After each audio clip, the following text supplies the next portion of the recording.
All right. Well, thank you so much. Thanks so much for joining. I think we're going to get started right on time. I'm looking for the camera. There it is. I'm Nat Cohen. I'm the president of the Center for Climate and Energy Solutions, or C2ES. We're so pleased to have you all here. We've got a great event to kick off our series. I'm getting a motion in the past that you folks can hear me, hopefully, in the back. All right. So for those of you who don't know C2ES, we are a nonpartisan, nonprofit research organization committed to advancing energy and climate solutions and the technologies and policies to promote them. We were founded 25 or a little over 25 years ago, 27 years ago, as the Pew Center. And since then we've worked with policymakers and businesses and other stakeholders to promote and champion policies and technologies that foster thriving economies and shared prosperity, founded on abundant, affordable, clean energy and a safer climate. Core to our work is the conviction that working on those issues, that the policies and the solutions that lead to a more stable climate and abundant energy are also the policies that will promote shared prosperity, that will grow the economy, that will sustain good jobs and improve people's everyday lives. So we catalyze action. A lot of the work we do is through our business council. We've got several businesses from that council with us today. That's a group of over 40 Fortune 500 companies that we've been working with for decades to mobilize their voices on policy, learn from them. We also work with a broader network of over 150 companies across the economy. So that's the perspective we bring, and we're really excited to kick off a series of events today with this one. I want to thank Chuck McCutcheon from Axios and the whole Axios team for participating in this, for being such an important partner here. And of course, Chuck, in a few minutes, will be kicking us off with the panel, the Congressional Panel. With Congressman Gabe Evans and Scott Peters. I'll introduce them in a minute, but I wanted to give a little bit more background on this series. We're kicking this off as a series on energy economics, and I think what better topic to start with than permitting. Congressman Evans and I were talking just beforehand about the challenge of finding energy demand to power the economy all over the country, including in northern Colorado. Water used to be the constraint. Now it's electricity. And we hear that again and again and again. If we're going to power our economy, if we're going to create jobs, if we're going to be competitive, we need to be able to put more energy onto the grid. And that's why we're talking about permitting and talking about the legislative reforms and the things Congress can do to make that easier.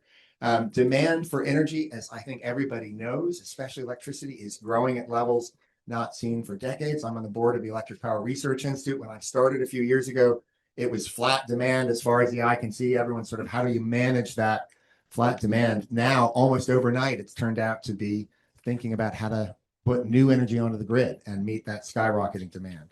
That is an enormous opportunity for the country. Those new energy technologies and new manufacturing technologies that are on the horizon, they will power the 21st century economy. They'll create jobs, drive investment into communities across the country. But to take full advantage, we need to make it easier to build energy infrastructure, including putting factories onto the grid, including new electricity generation, and including transmission to bring all those electrons around. So the power sector, we've got an aging grid and the need to add that new infrastructure. That aging grid, that creaking infrastructure is a major contributor to increasing costs. The increasing electricity costs, anyone who's been paying attention to any of the conversations around the country and in recent elections knows that affordability is the critical issue right now, and affordability of energy is at the heart of that. So that growing demand is raising costs and it's stressing the reliability of the grid. The good news is there's an extraordinary amount of private sector capital that can be deployed, waiting to be deployed to increase generation, to increase that transmission, to bring that energy. But right now, those projects can take a decade or more to get on the grid. The problem extends beyond the power sector. It's not just in transmission, it's also in siting. It's in siting pipelines that carry CO2 or hydrogen, as well as projects for the supply of critical minerals that undergird the energy sector. All of those things are affected by the uncertainty around permitting. That additional time carries additional costs. So we're not just waiting to get things onto the grid and waiting to get things into the economy, but we're paying more. So permitting reforms that can address these have been a topic in Congress for a long time. I was saying to the congressman, I worked on this in the White House, trying to wrangle agencies in the White House on permitting. I think every White House has worked on this. Last year, Congress got close to passing permitting reform. didn't quite get across the finish line. We are focused on helping that, on making sure that happens this Congress. In fact, we're seeing some progress already. Today, less than an hour from now, the House Natural Resources Committee will be considering some related bills, including the E-Permit Act that Representative Peters has championed and sponsored, and that C2S has strongly supported. So there is growing attention and even some progress on the Hill. It's always going to be hard to pass major legislation, but we think we have an important opportunity and a deal space right now to make reforms that will benefit the country. And to do that, we're going to need to engage a wide range of stakeholders, including business. And that's where, again, C2S can come in, working with our business council to better understand the barriers impeding the permitting process, as well as the approaches policymakers can take. We've put together a series of recommendations that we are publishing, I think, in the next couple of days or weeks, around ensuring efficiency and transparency, around grid reliability and meeting energy demand, around deploying linear infrastructure, and around boosting critical minerals and materials. One thing we hear across all of those topics is the need for certainty. When the permitting process lacks clarity and transparency, that's a problem. When approved permits can be revoked, it makes it of any kind of energy project, it makes investing in any energy projects that much riskier. It increases the cost and increases the hurdles to building new infrastructure. So we need to be creating rather than getting in the way of economic opportunity. And that means policies that build that certainty, that build confidence, that make it easier to build.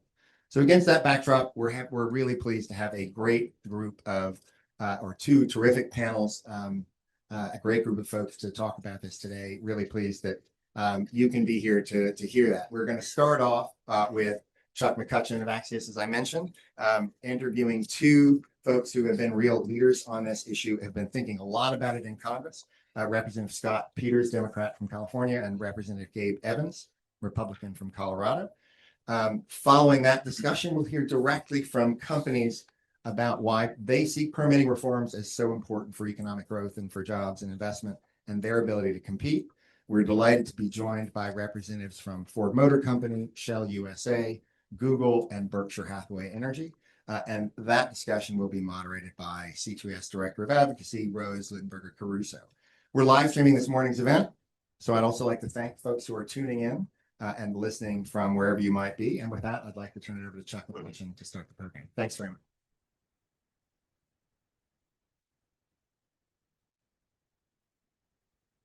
Morning, everyone. I'm Chuck McCutcheon. I'm Energy and Climate Editor at Axios. I oversee our daily Future of Energy newsletter, which is totally free and will arrive in your inbox every morning around this time between 8:30 and 9. And we really do try to cover the entire energy landscape, all of the above, as it were. So without further ado, I want to introduce our panelists, Congressman Gabe Evans and Congressman Scott Peters.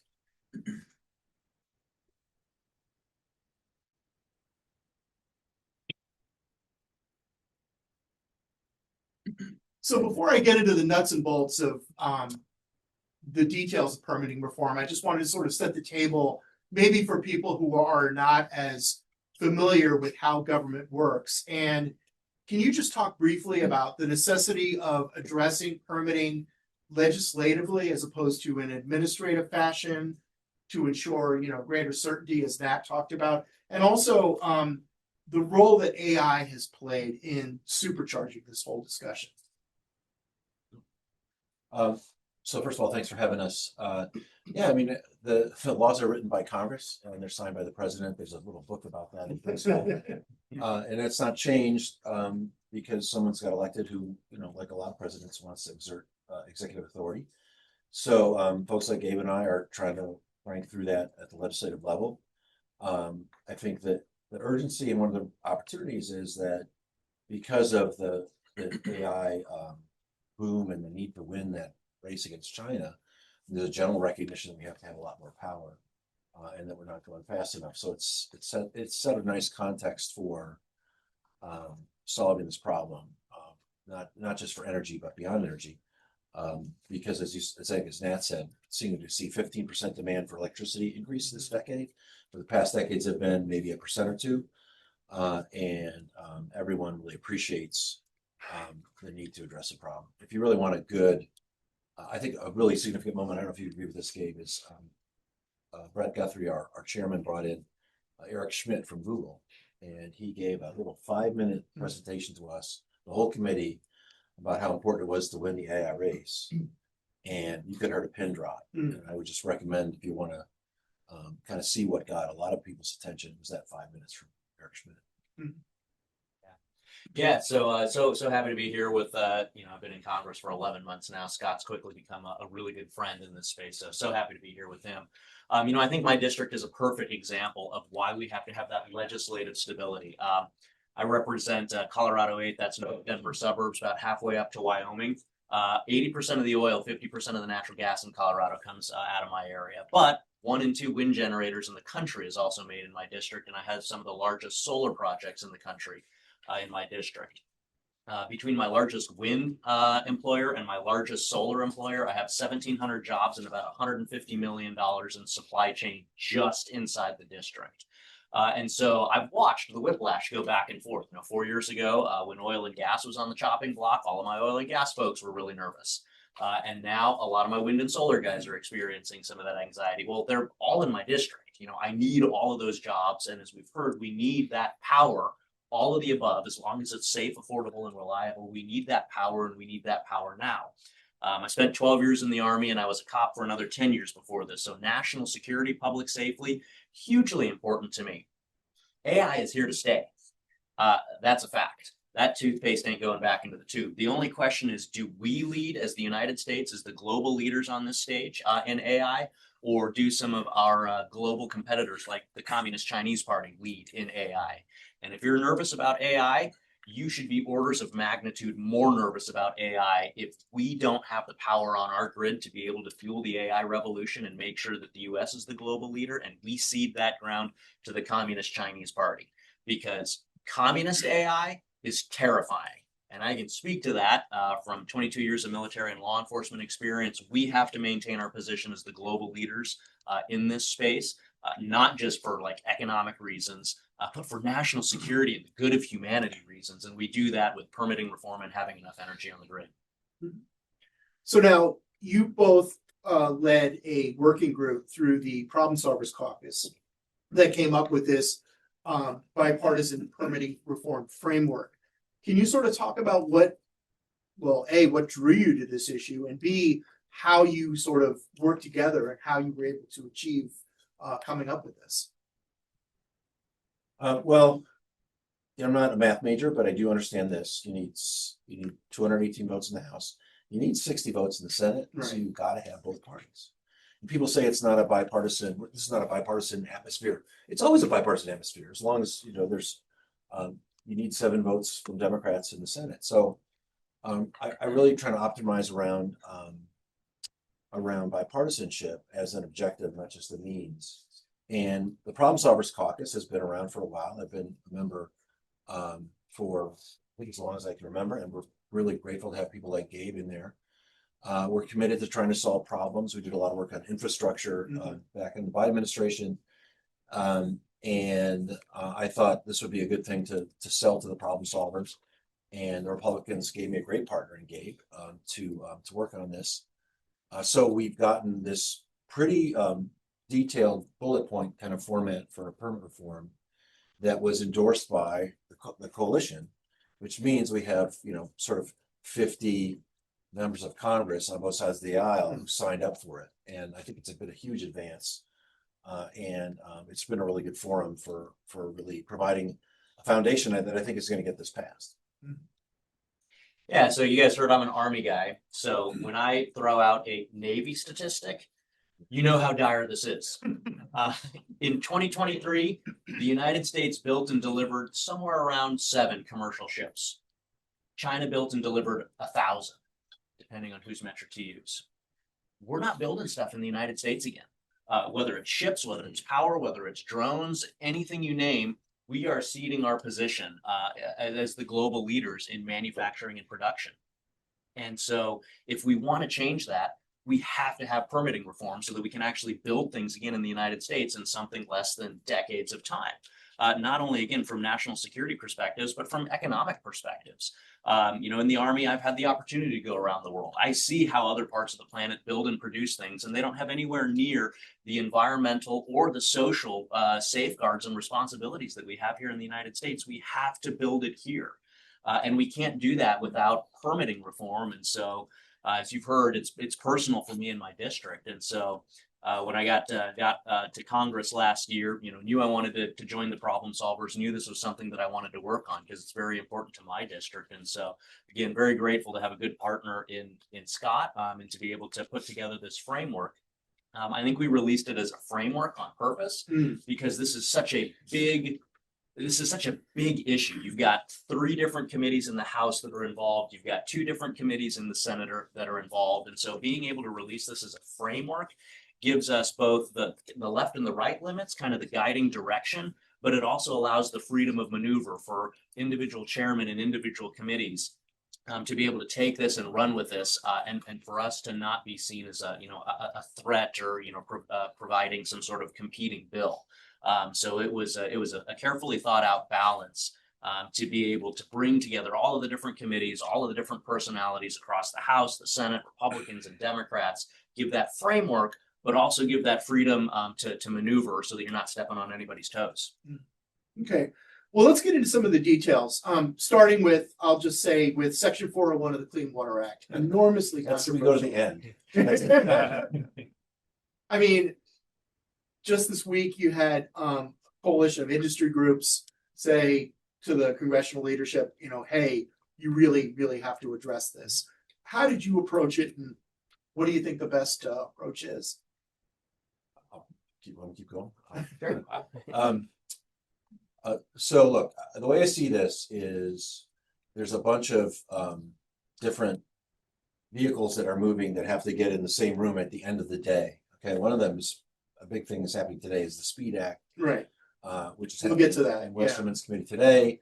We have to do some specific energy related stuff in our committee, Energy and Commerce. I think Chairman Guthrie is going to be helpful. We have to do something around permit certainty, which is a new issue that's come up under this administration. Both how you handle different kinds of projects as you go, how ideological it's going to be, but also can you pull permits from stuff that's already been permitted? It's kind of crazy. And then Section 401 is a sort of another thing that's got to get at that room at the end. And I do think that it's something that the industry needs. I think it's reasonable. I also don't think that Democrats give that up without everything else. And I think there are things that Republicans aren't going to give up until they get there. But that all gets in the room at the last day, and I think that's when it all comes together. And do people know what that is? Oh yeah. There's a provision in the Clean Water Act that basically effectively has allowed governors to say we don't want the pipeline because of clean water stuff. And so it's come up in the I made fun of Joe Kennedy for his constituents burning bunker fuel oil to heat their homes. You can't get much dirtier than that.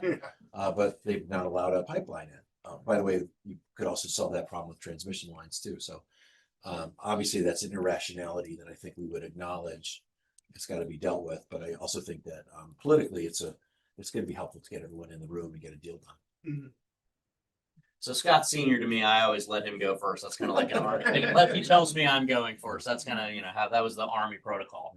No, I think you hit a lot of the points on the head right there. To me, when I look at this stuff, the only goal here is how do you get it passed? We can talk all day long until we're blue in the face, but if we can't actually get something passed and signed into law, then all we did was, talk till we were blue in the face. And so to me, those are it's the Army thing. You can go look at some of these other self-help books, begin with the end in mind. The end in mind is how do we get this stuff passed? And so whether we're talking Section 401 or the Clean Water Act, to me, it always comes back to the why. Why do we need to do this? Well, we need more power. We need more power of all of the above now, as Scott said. Some of the different regulatory barriers that we have here are actually more damaging to the environment if you're burning, dirty bunker oil versus some of these more modern ways that we have to provide power to heat a house, to cool a house. We have to make sure that we're taking a good, long, hard look at these regulatory devices that we have to see, are they actually accomplishing the intended goal? or are they having some sort of adverse unintended effect? And so being able to have those conversations, whether it's clean water, clean air, NEPA, anything else, we have to have those conversations, again, with the ultimate goal of getting the best possible solution passed. We got to get to 218 in the House, you got to get to 60 in the Senate, you got to get one signature from the White House.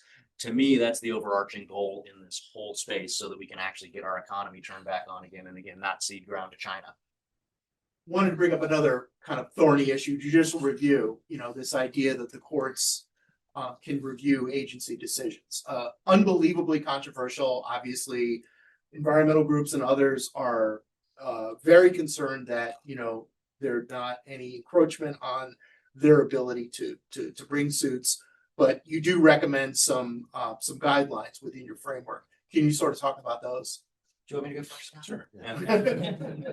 So we'll keep going on the water theme here. I'm from the Front Range in Colorado. We get on average about 11 inches of precipitation a year. And I say precipitation because that includes snowpack, dry area, particularly, we couple that with a rapidly growing metro area up and down the Colorado Front Range. Water is critical to us. Water storage is critical to us. We have an existing reservoir just up into the mountains, just to the west of Denver, been there for decades. In a mountain valley. And so the thought was, let's raise the height of the dam on this reservoir. You make the reservoir deeper, you're not flooding out any new areas, it's already there, just make the dam taller, and it can hold about 4 times as much water. You would think that if there's anything we could agree on, it would be drinking water. This project has been in litigation for almost 2 decades now. In fact, just recently, the groups that were working to actually construct the dam thought they had gotten through all of the litigation and all the permitting. They were in the middle of a concrete pouring the concrete, and an emergency order was issued by a judge saying, stop the whole project right now. Concrete doesn't care what the judge is telling you to do. Concrete has certain physical properties where if you're pouring it, you got to keep pouring it. And so being able to work on this judicial review so that, of course, everybody has their say, but we have some sort of common sense timeline so that drinking water isn't jammed up for 2 decades is another big part of the conversation. Mm-hmm. So I practice environmental law, and often I don't tell my voters this. I only did one plaintiff's case, but I did a lot of trial work, and I did some advice for people trying to get through permitting process. And it always struck me that the drag of time was unappreciated by people. Mm. And I think one of the problems we have is even after today, I don't think we're going to do a NEPA review that does full preclusion of court remedies. Mm. There's a guy named Nick Bagley who's a really smart guy and from University of Michigan Law School, and advised Whitmer. He believes we should just not have any judicial review, which you could do. Mm-hmm. There's no necessarily time to it, but I don't see how that works. Even me, I'm pretty aggressive about this because there's no remedy for a really terribly done review process, environmental statement or environmental analysis, even a fraudulent one. And you can imagine an administration that is so gung-ho to get a project done that they'll just issue the permit based on anything. You have to have some review of that, I think. Mm-hmm. Now, and so I think that'll be an issue that today as they go into markup, because it's hard to see how the Senate passes something that doesn't have some kind of provision for judicial review. The thing though I think we should do is really think about whether that review has to be an Article 3 district court, where the paper lands on the judge's desk. She won't look at it for a year. Right. Then she realizes she's a prosecutor. She doesn't know anything about environmental law, and she is very tempted when there's something goes wrong just to send the whole thing back. Right. Now we addressed this a little bit in our forest bill that I did with Bruce Westerman. There was a case called Cottonwood in forestry. I didn't know anything about forestry except I wanted to do permit reform on this, and I wanted to see if we could do healthier forests. But I learned about this Supreme Court case called Cottonwood that basically, if a forest plan, something was wrong with the forest plan, and the litigation determined that there was a defect, the whole forest plan stopped.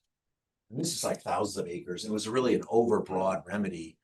And we were able to pull back from that and give sort of a direction that the thing should be more iterative and more specific to the court. And I think we have to do something like that in general litigation for NEPA, so that we deal with the back end, because litigation on, I think something like averages 4 years. And that's just too long. Can go much. So it can go even longer. So I do think whether it's an alternative resolution provision or a court that's specifically designated to handle CEQA cases, whether it's shock box, I think that's something that's ahead of us. We certainly welcome input on what you thought would work, to give an adjudication, to hold agencies accountable, but really to get to specify what the problem is and get through it fast. And I think that task is still before us. Yeah. We mentioned, did you have anything else you wanted to add, or no? We mentioned the Speed Act, which House There's a Natural top Resources. question I want to answer. That's the whole prosecutor part, right? Yeah. We mentioned the Speed Act, which House Natural Resources is about to mark up this morning.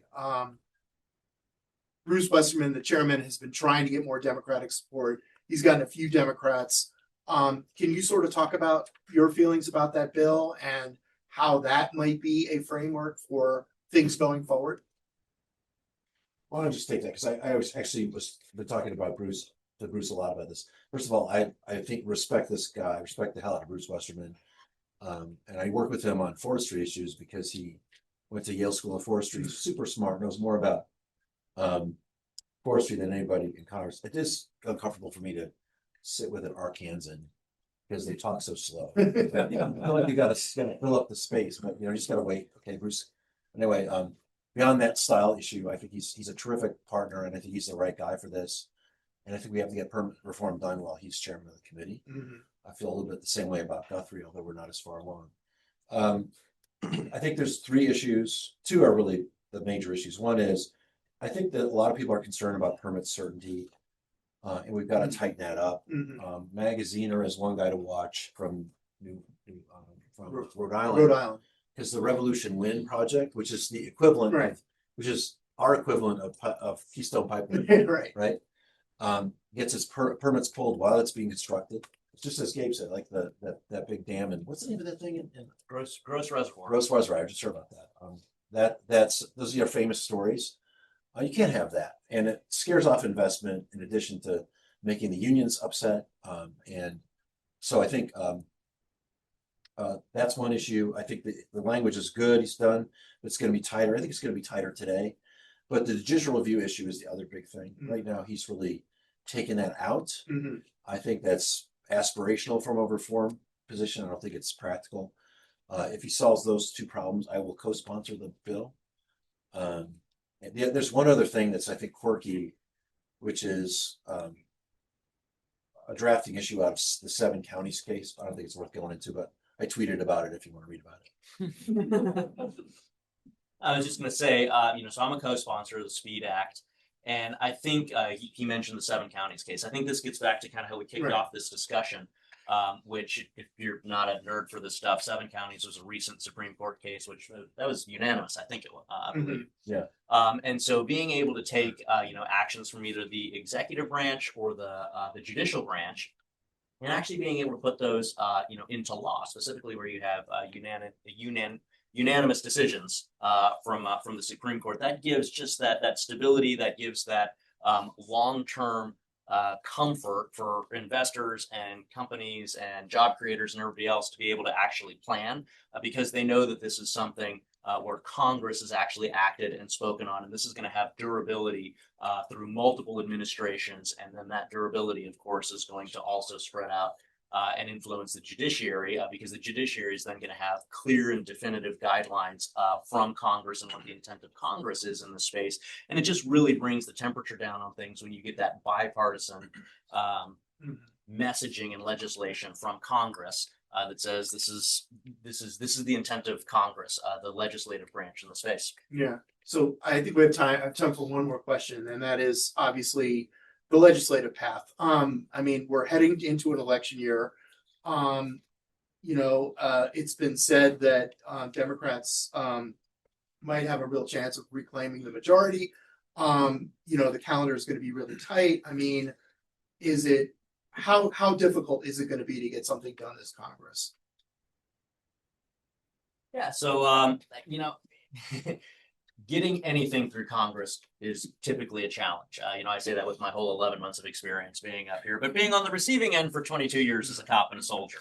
But I truly think that we can get this done. I think we can get this done. As I mentioned earlier, I'm an Army guy and I'm giving Navy statistics. This is how dire this is. We're seeing the bipartisanship emerging, not just, in the House, but same thing with the Senate. Again, had a conversation, bipartisan, bicameral conversation within the last 48 hours with some of our Senate colleagues. We saw the National Governors Association release a permitting framework. Ours was first, but we saw them release a permitting framework that was very similar. We're seeing that bipartisanship in the gubernatorial space. My governor and the governor of Arizona, those are the two Democrats working with the governor of Wyoming and Utah as the Republicans, acknowledging that we have major oversight in this area that needs to be remedied. And so I think that all of these different driving forces are all coming together. And I think this is something that, of course, you're going to have different conversations with different groups of folks, depending on what their key stakeholder issues are. But I think this truly is an area where there's a lot of common ground, and we can highlight that common ground. We can highlight those areas where we agree, because there's so much that we agree on. And I think by being able to highlight those areas, being able to highlight how critically important this is for jobs, for the economy, for a cost of living, for national security. Again, whatever your hot button issue is, everything is ultimately touched by permitting reform.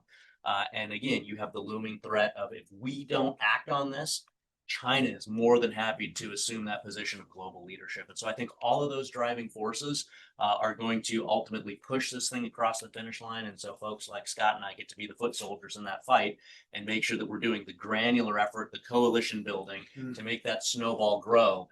And then again, ultimately get across the finish line. I'm pretty optimistic about it. I think, look, I'm a really proud Democrat I'm proud to have voted for the IRA, which is the biggest down payment on climate in the history of the world, and had all this broadband stuff. But as proud as I am of that, I'm just so embarrassed about how little got done. And I think Democrats are coming to understand that when you come out of the election and you're so good at passing stuff, and you think you're so wonderful, and the voters say that Democrats are the party that can't get anything done, that it's really not about getting the money in the bank, it's about getting the projects in the ground. And so I think there's a growing recognition about that. Second, I think there's a recognition too that climate action is about action. We're not playing defense in environmental law anymore. We used to, we passed NEPA to stop bad things from happening, because we just said, government, before you make a decision that's going to affect the environment, know what the effects are and look at the alternatives, right?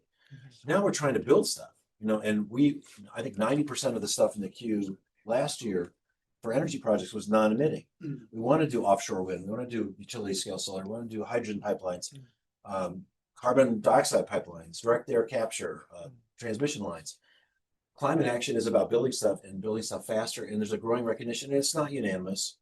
There are, folks in the environmental community who believe that NEPA was given to us on tablets by Moses, and it can't be amended, and that it's a bedrock environmental law. It is not a bedrock environmental law. It's an ancillary environmental law. The bedrock environmental laws are the Clean Water Act, the Clean Air Act, and the substantive laws that restrict the emission of pollutants in the environment and protect human health.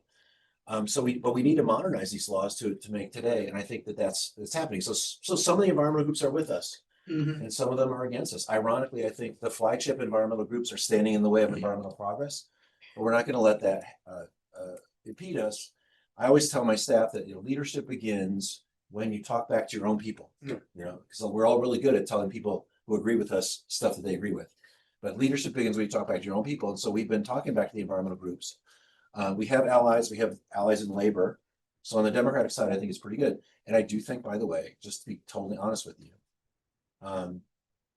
these two chairmen in our committees are going to be better than the chairman for this issue than the chairman we would get, chairmen we would get if the Democrats take the House. So I think there's some recognition of that on both sides. If we want to get something passed, which we all do, Right. That we have to do it this term. And I really think that that these are talented people of goodwill, and I think we can get it done. People say, what's politically possible? Everyone said you can't touch NEPA, right? There's no third rail. You just got to work at it. And that's what we've done. We've come a long way. And I really think that, I also think that the Problem Solvers 50-member endorsement was a big thing. So I really feel like pretty good going into it. And I think within the next few months, we can have a big deal over to the Senate. Okay, great. Well, on that optimistic note, we'll have to wrap it up here. But thanks again for your time and comments, and look forward to seeing what emerges. Okay, thanks.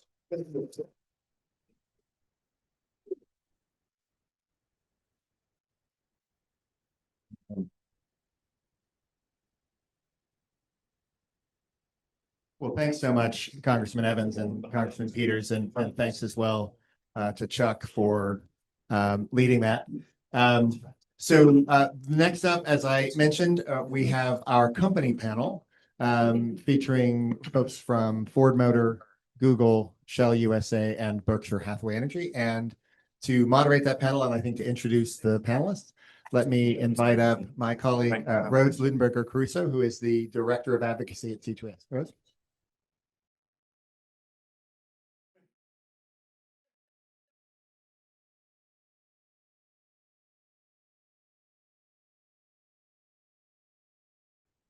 Well, good morning, everybody, and thank you so much for joining us today for this discussion on permitting reform. As a country, we are facing an urgent need to build energy and infrastructure projects to meet the current demand. And unfortunately, the status quo is just not working. Current federal processes move slow, and they can pose significant barriers to permitting projects that can help ensure grid reliability, lower energy costs, and create quality jobs. Today, we will explore the impact that those reforms have on companies' ability to invest in those types of projects. Today, we are fortunate to be joined by industry leaders from across sectors of the US economy, and they bring extensive experience to the discussion. So why don't you join me in welcoming our panel. Hanna.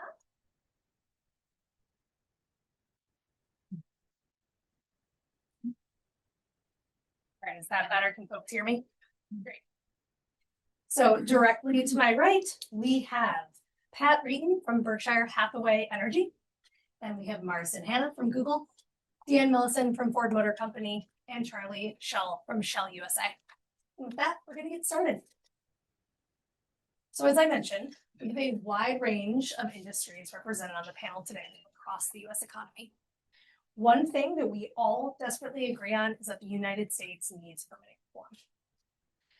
We also agree that the country's energy demand, particularly for electricity, is projected to increase significantly. And we need to find ways to ensure Americans have access to abundant, clean, and affordable energy. I'd like to kick off today's discussion with a question to all of the panelists. In a minute or less, can you share why this is a priority for your company? Pat, why don't we start with you? Boy, that's a big question for a short period of time. You've got this. Yeah, no, we know the need for permitting reform basically because we are some of our projects are examples of how the process does not work now. And from a high voltage transmission standpoint, Congress got in the business because of big storm events and outages. Now that has shifted to integrating new resources, but it's also key to customer affordability. We can go into that a little bit more, but delivering high voltage transmission lines in 15, 17, 9 years does not. Mars. Thank you very much, and thanks for the opportunity to be here. At Google, we fundamentally believe that AI presents a generational opportunity to accelerate economic growth, human health and welfare, prosperity, scientific advancement, innovation. But we don't get the benefits and the upside of AI if we don't have the energy to power it. As we look at the market, as we look to cite new data centers to meet the AI opportunity, the number one barrier we're facing to bringing on capacity is access to power. And we're seeing transmission congestion, grid fragmentation across the country, lethargic infrastructure build timelines. All of that is making it much, much more difficult to win on AI. And if we are going to win, if we are going to beat foreign adversaries and win the race on AI, we need a power grid that can handle growth and is ready for the next era of innovation. Hi, thank you for having me. I would say Ford is invested in permitting reform for two reasons. First and foremost, one of our main priorities is providing our customers vehicle choice, and that's whether that's an ICE vehicle, a hybrid vehicle, or an EV. Not everybody is going to be able to drive all three of those, but we want to be able to offer them to those who need it. And if we're going to make EVs for those who want them, who need them, where that works for their lifestyle, we need minerals. We need critical minerals, lithium, cobalt, manganese, graphite, rare earths.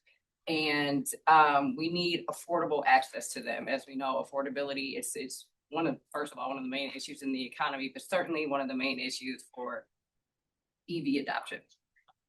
And so permitting reform is key for us to be able to access affordable critical minerals, a secure, reliable supply chain domestically.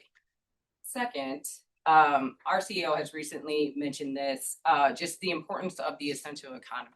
And these are the workers, construction workers, technicians, electricians, et cetera, that just build things in America that make the country grow.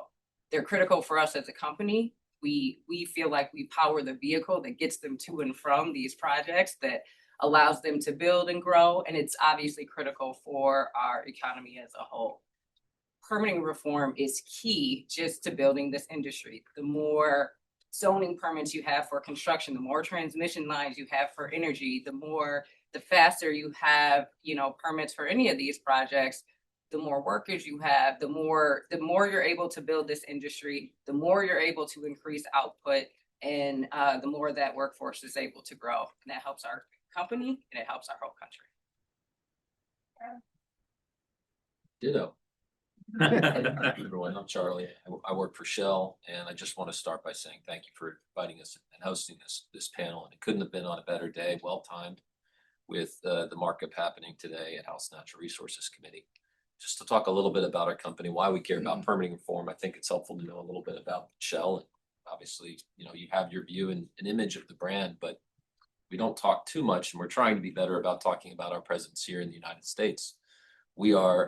The United States is a significant investment location for us. We operate in over 70 countries, and the US by far sees the largest capital deployed for the company.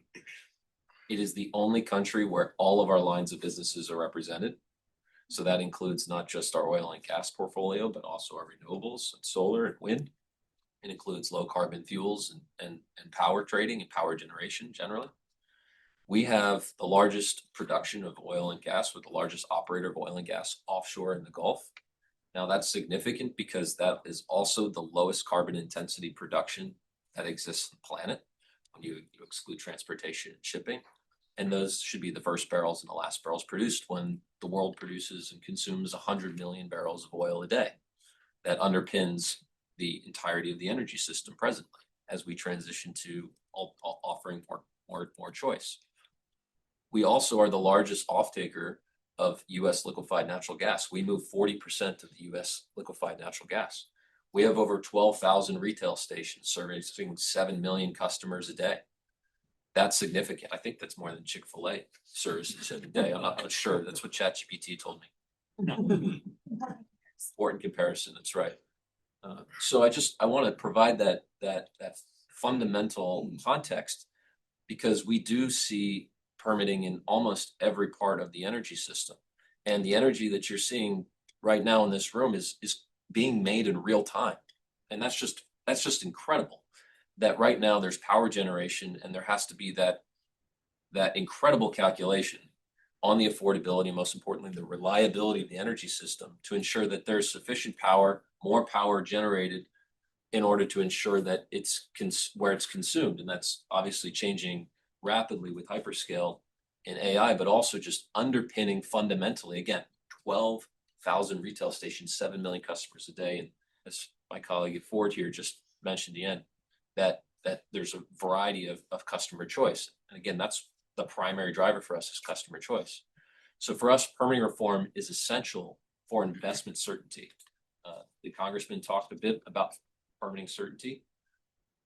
Interestingly, there were some examples like Keystone Pipeline, Revolution Wind, But there's been, projects in, frankly, all across the United States that have had some challenge with permitting reform, whether it be judicial or even administrative, for many, many years. In fact, when I was on the Committee on Energy and Natural Resources, I was curious about when did Congress first weigh in on NEPA after they passed the National Environmental Policy Act? And it was, I think, a mere 3 or 4 years later, Congress statutorily waived NEPA for a project.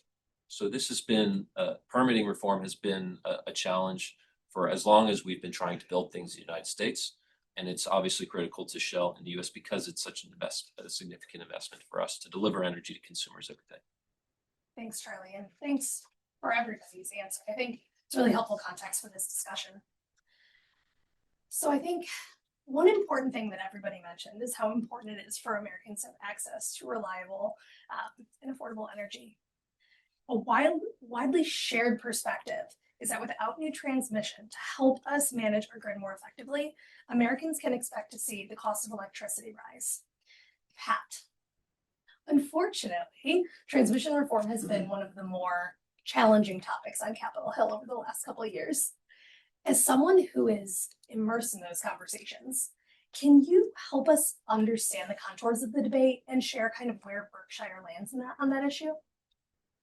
Yeah, absolutely. And as we talked about a minute ago, I mean, for us, we serve retail customers, electric and gas in 11 states. We serve, if you expand that to wholesale customers, it's 28. We have assets in 35. And so, serving them reliably, affordably, safely is critical. And it requires significant, capital deployment, which we continue to do. Transmission is critical for resilience.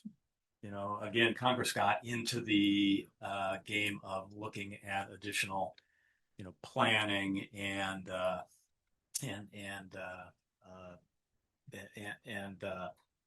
trying to incent additional interregional transmission because of reliability issues, large storms, Texas, other places. Now we're aiming at putting new transmission investment in order to meet the moment, as Mars described, from a enhanced customer load standpoint, particularly data centers and AI loads. But it also is critical to customer affordability. So, I mean, the most efficient way to run a electric system is to dispatch a diverse set of generating resources across the widest footprint, dispatching the least cost generation first, and then netting out the variable loads and generation, the variabilities in them. That requires, the limiting factor for that is transmission capacity. And we're really pleased with the C2ES recommendations on permitting as it relates to transmission, which build on the Energy Permitting Reform Act title, which was not perfect, but we supported strongly, and we think we can build on that. So federal authority in the form of FERC in order to permit the largest and most significant projects, authority that does not currently exist, requiring interregional planning for new capacity, controversial provision of EPRA not supported by everybody, actually assigning the cost to those who benefit. And remember that unlike pipelines, we have, large midstream assets. About 50% of the gas used in the country runs through our pipeline system. The difference between the two is, you're not putting something in on one end and it's coming out the other. Every new transmission line that you put in service affects every other transmission line in service. And it has the effect, in some instances, of relieving congestion, creating more marketable capacity. There are benefits assigned. So finding a way to avoid free riders is a critical additional aspect. Thanks, Pat. Charlie, the former panel touched on this a bit, and you also touched a little bit on this in your opening remarks, but I think we all know favored treatment for specific technologies has been an issue across multiple administrations, right? And it's really been at the center of the conversations now in Washington. We've heard that resolving this will be key to unlocking a deal on permitting reform, but putting politics aside, how does that environment affect the investment decisions for a company like Shell? And to ensure that you're able to make and provide the energy that we as Americans need. When we talk about permitting reform, and that is obviously an all-encompassing term that is morphed over the last Congress to this Congress and priors. This idea of permitting certainty, though, I'm so excited that has become the linchpin, frankly, of the conversation, because one of the things that we had talked about in the last Congress, you can streamline the environmental reviews, the scope, limiting the scope, who can file, timelines on when they can file, the timeline for courts to make decisions, and all these other things that have been out there for some time. But for the investment community, the ones that are making the billions of dollars, frankly, of the investment into the energy system to deliver energy to customers every day, we're actually not opposed to the environmental reviews and having to follow, and do community engagement is incredibly important for us, and certainly some of our frontline projects. The challenge for us is you go through that process, you get a lease, which is a contract, you file a permit, whether it be an application for permit to drill, or it be a construction operations plan, or whatever it may be. And you've gone through the lengthy environmental review, the water quality analyses, the biological opinions or the biological assessments. Sorry, I nerd out on these things. I care very deeply about them. And you go through all that process, and then at some point in a 10 or 15-year investment, whether it be a court or it be a federal stakeholder of some kind, weighs in on that and says, nope, never mind. That is a kind of challenge when you go through the engineering, the design, that is just so risky to a project investment case that it's just so difficult to predict. So there are already enough challenges with inflationary pressures and global supply chains, especially. There are very limited places in the world that make very highly specialized steel, for example. We deploy steel in thousands of feet of water down in thousands of feet of water in high pressure and high temperature environments. 20,000 pounds per square inch environments is incredible. So it is also incredibly important for us. And the U.S. is traditionally and still is the best place for project certainty and investment certainty. But if that changes, it obviously, as I mentioned before, we have 70 countries where we operate, and that's the competition, frankly, is global competition. So project certainty is incredible to investment certainty. Permitting certainty is important to investment certainty, which is incredibly important to underpinning, frankly, our entire energy system. Sure. Now, I recognize that permitting certainty probably affects every single company on this panel today. So I want to give an opportunity for folks to weigh in and comment on that last question if you'd like. Yeah, no, I think that's right. Risk inhibits capital deployment, very simply. And we have seen policy bounce off the guardrails on both sides over the last few years. And if you kind of look at what's happening to clean energy resources now from a permitting perspective is the inverse to what happened to thermal resources in the last administration. And that is driving, I think, a consensus position from a technology neutral standpoint, that having more permitting certainty that would withstand those political variations would be really a helpful thing. And the examples that were thrown out by the last panel are actually pretty good examples on both sides. So it appears that Congress is starting to recognize that that's an essential piece of permitting. Fingers crossed. Deanne, we're going to shift over to you now. So the global auto market is going through a remarkable transition, and international competition is intensifying. As you think about what it takes to compete with foreign car markets, many of whom don't have the same permitting challenges as American automakers, how does permitting affect your ability to make investments in the US? And what implications does it have on your ability to compete globally? Yes, thank you, both important. Okay. Oh, now it works. Both important.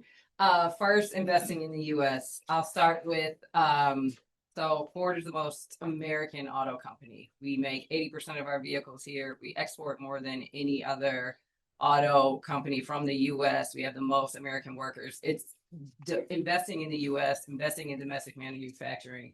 That's our North Star. And so we want to continue that with sourcing.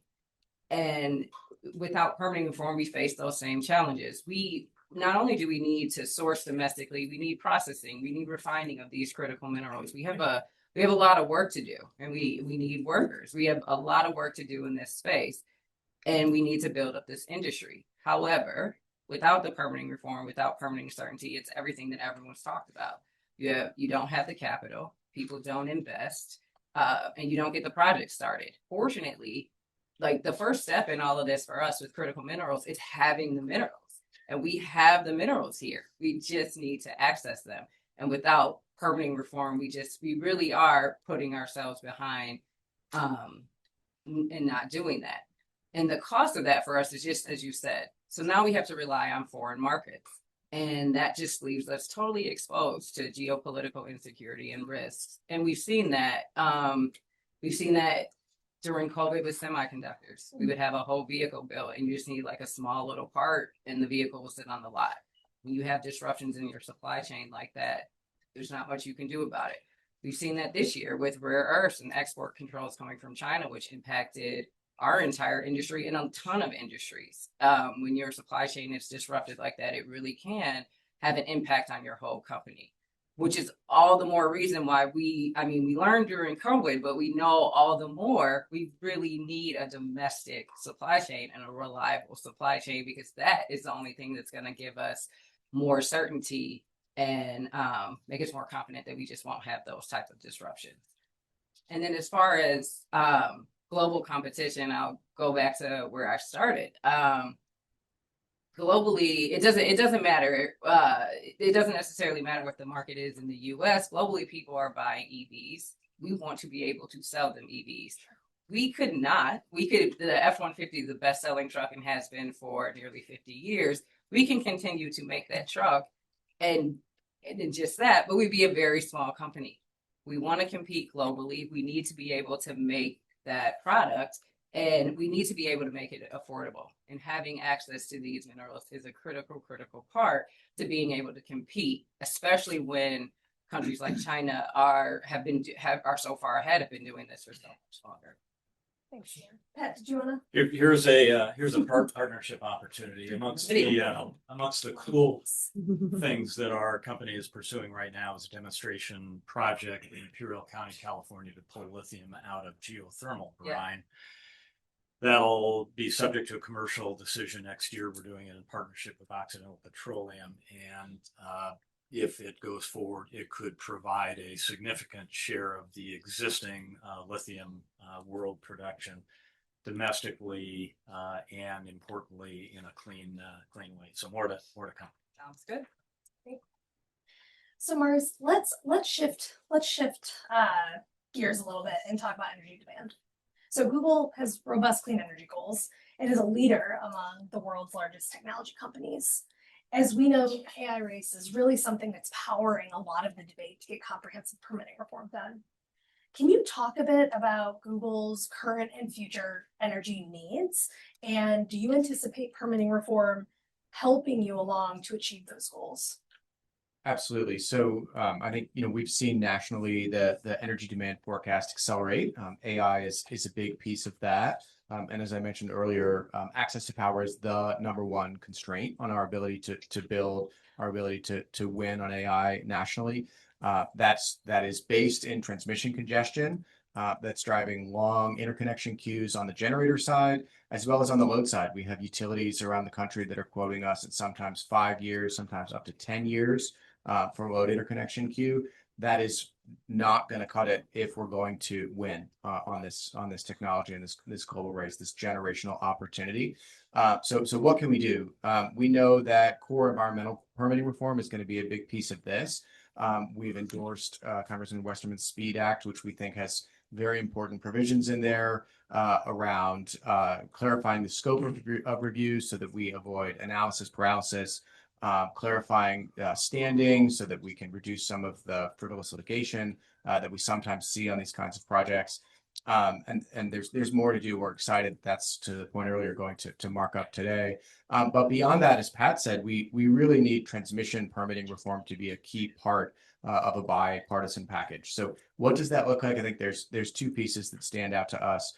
One is accelerating the ability to help utilities and help grid operators deploy advanced transmission technologies. So things like high performance conductors can double the capacity of an existing line by replacing the wires with bigger and better wires. This can be done in a matter of months, not years, on existing rights of way. But most utilities around the country don't have a natural incentive to deploy these solutions. This is an area where we need congressional action to help create those incentives, help optimize, help utilities really deploy these solutions at speed and scale. Beyond that, we've got to have an ability to build transmission that is fundamentally in the national interest. In 2005, Congress passed the EPACT 05, which contains a provision that allows the designation of national interest electric transmission corridors. However, in the 20 years since that bill was passed, we have not designated one single national interest electric transmission corridor because the permitting process of getting through that designation is so Byzantine and so challenging and archaic that it's never happened. And projects get hung up on procedural reviews and it doesn't go anywhere. So the status quo is just not acceptable.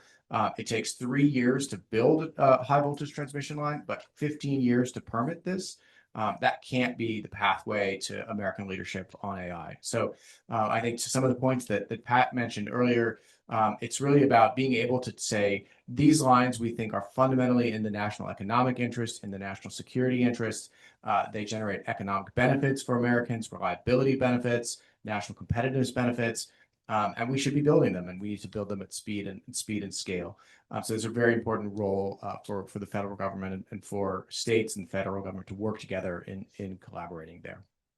Thanks, Mars. Now, let's be clear, I could continue this conversation all day, but definitely want to leave a couple minutes for Q&A. So maybe to wrap this panel discussion, I'd like to ask you all to paint a picture of what's at stake if we do, and if we don't get comprehensive permitting reform over the finish line in a timely manner. And to keep it brief, maybe you can explain each one in 1 to 2 sentences. Who wants to kick it off, Pat? If we don't get comprehensive permitting reform, we continue on the path we're on now. And you could put signs over our heads here, provider, customer, and it's significant that we're completely aligned that the status quo is unacceptable.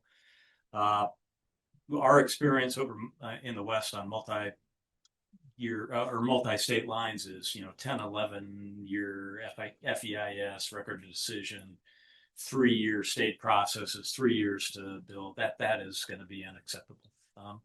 And it requires environmental review to go in and do grid enhancing technology too. So that timeline does not match. We've got to accelerate things, and that is not meant to say that we don't need good stakeholder involved processes.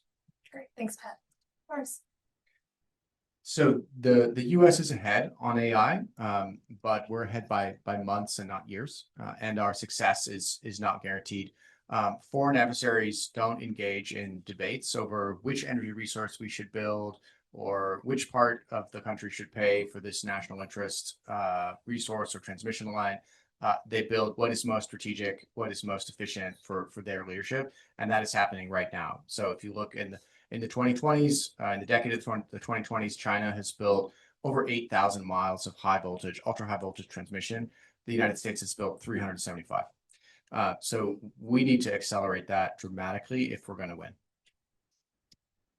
So the auto industry is roughly 8% of our GDP. It is critical that the United States has its own auto industry for jobs, for economic security, for national security. And permitting reform is key. If we get that right, it makes us more competitive. It builds our workforce. It gives us a secure supply chains. It allows us to create affordable EVs, and it allows us to break in, as we were saying, it's into new technologies and just innovate in ways that are necessary at this time, because globally that is happening at a rapid pace. If we don't, we fall behind on all of that, and we really threaten our auto industry and our domestic manufacturing industry as a whole. Rose, I'm going to try to answer that question in one sentence. All right. What is at stake, whether you have comprehensive permitting reform or not, and on a long enough timeline to be too lawyerly, is American energy dominance, American energy independence, AI dominance, affordable, reliable, and secure energy, and the energy transition. It's really everything. Sorry, thanks. Now we have a fantastic question from one of our online viewers that I'd like to share with the panel. So this is coming from Patricia Online. She is asking, how impactful will data center growth and the power generation needed to win the AI race be for permitting reform? And do you see a scenario where permitting reform will move forward without a transmission title? Who wants to take that? I can start. So I think, as we talked about on the discussion today, we do think permitting reform is incredibly important for USAI leadership. Certainly, without a transmission title, without our investment in regional backstopping and accelerating regional and interregional transmission, we are going to continue to see the constraints on the grid. If you look at SPP in the Midwest, their integrated transmission plan and the load growth projections they have show that if they're not able to build regional economic transmission, they are projecting 114 days of loss of load in the next decade, which is unacceptable. That's not an acceptable situation. So we absolutely need this. There are co-location solutions that companies have explored.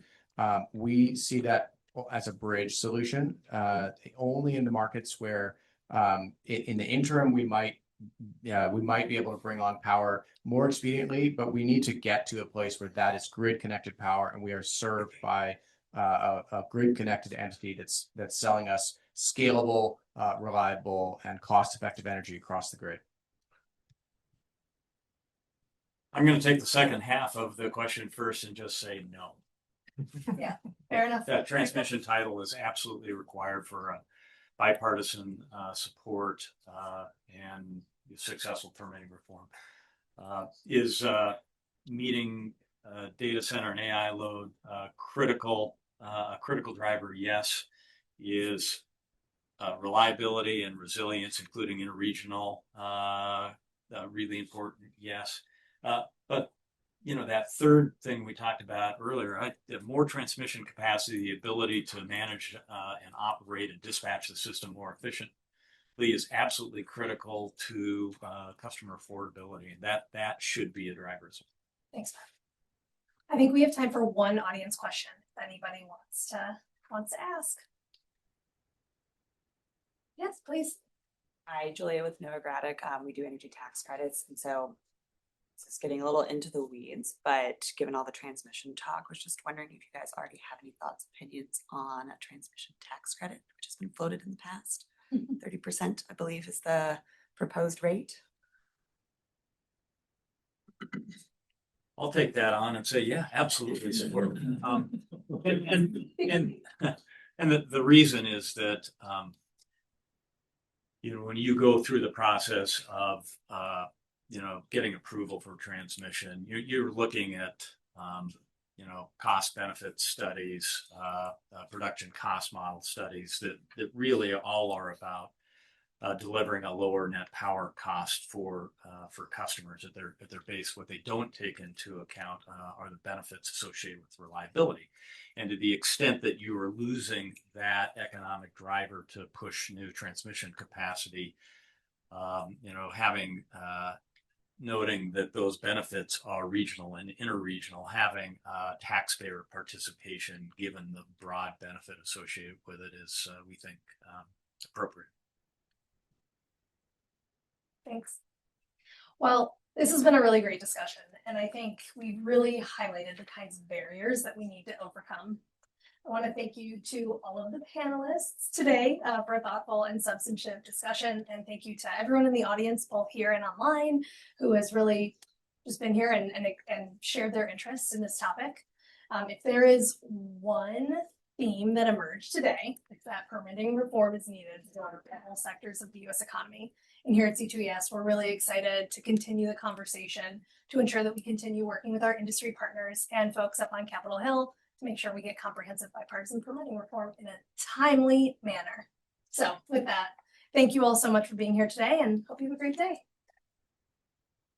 Yes.